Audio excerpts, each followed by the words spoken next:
Os especialistas dizem que o censo do ano que vem, né, o levantamento de dados para o recenseamento populacional do ano que vem, talvez seja o último que a gente vai fazer em que os recenseadores, aqueles que trabalham na pesquisa, vão bater de porta em porta.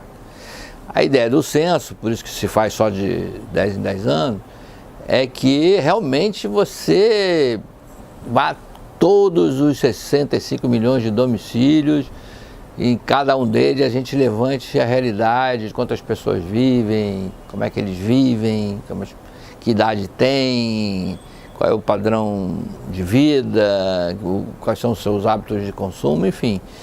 É uma radiografia assim, extremamente pormenorizada da população brasileira.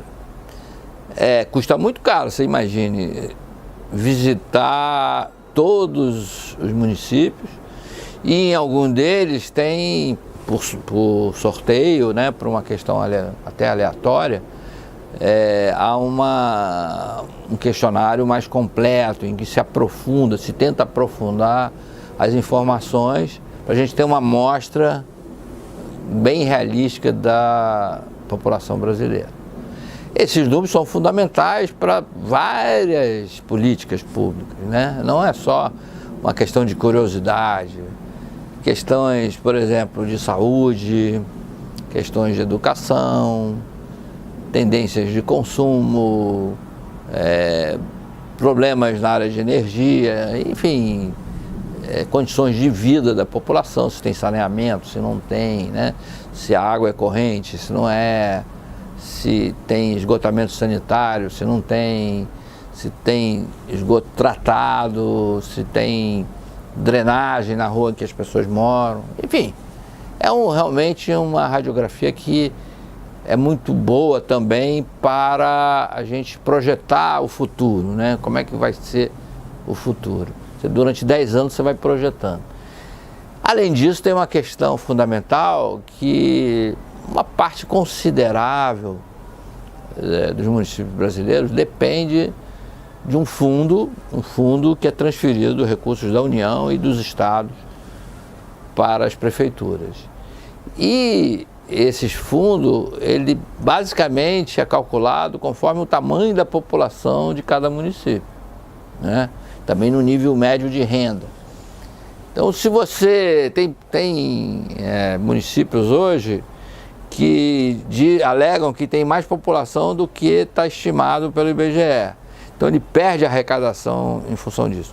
Tem outros que perderam população e continuam ganhando mais. Então tem que ter um ajuste na distribuição de verbas dentro do país.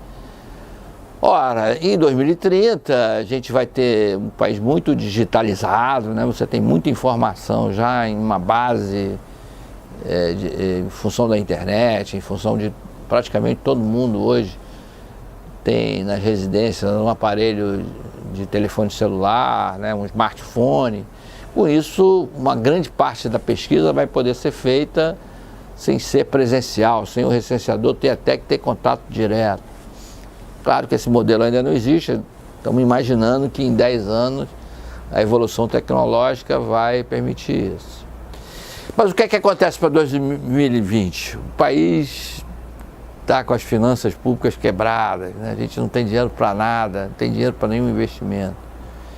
E o recenseamento do nosso sonho não vai ser possível. Quer dizer, claro que a gente não pode abrir mão de informações que serão fundamentais para os próximos 10 anos, ou seja, não pode fazer um censo, como se diz, né, assim, meio irresponsavelmente. Mas, no entanto, não pode ser também aquele censo que a gente idealiza como o melhor de todos e tal.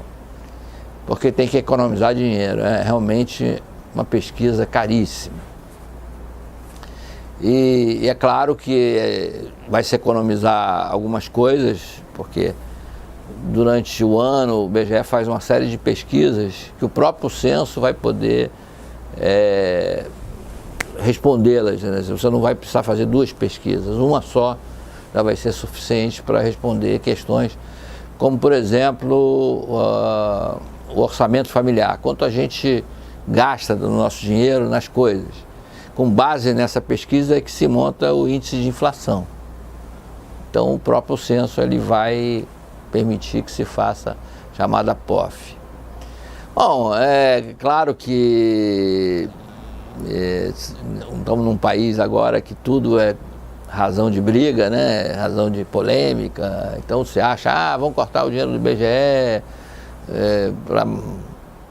para massacrar as estatísticas e para fazer com que o órgão IBGE se enfraqueça, porque é um órgão público. Bom, não é nada disso, eu acho que é uma questão prática mesmo.